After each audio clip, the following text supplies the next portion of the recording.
May gabi na kumakarabisyon sa kita sa atong Bible verse nga minugbo samtang dili ang tulog magtuon kita og pulong sa Dios nga kini sikreto nga pakigsuod ngadto kaniya. Ang sugo sa Dios isang yaw ang malita sa tibuok na kalibutan. May kaigayonan man o wala isang yaw.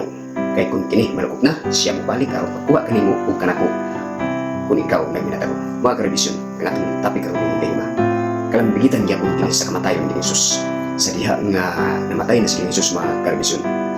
Unya nagasaad siya sa ikatulukan daw siya mabanhaw. So ang mga babae mga karabisyon, nagandam sila og mga pamut-aron sa paghaplas sa lawas sa patay ni Jesus.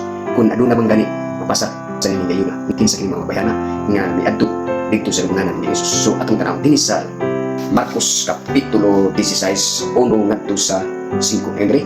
Og sa pagkaagi na sa adlaw nga ipapahulay si Maria Magdalena og si Maria nga inahan ni Santiago og si Salome na nagpamalit og mga pahumot aron ilang atuon og haplasan ang lawas ni Jesus og sayo kaayo sa naunang adlaw sa semana.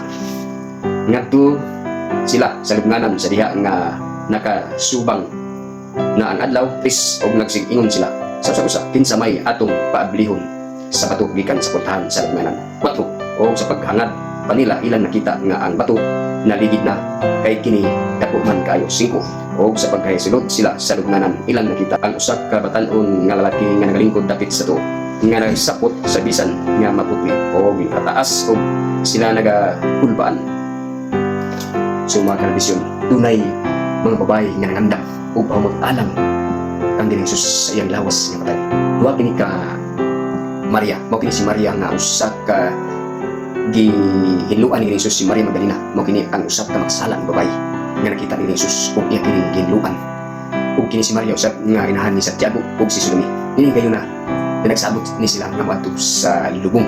Apan sa pag-adto nila nagalakaw sila mga karabisyon. Nagnauna sila nga kinsa may moabli nining sa lubnganan nga adto na may usa ka bato nga nagasirado nining lubnganan ni Jesus. Apan sa pag-adto nila mga karabisyon nakita nila nga abli na.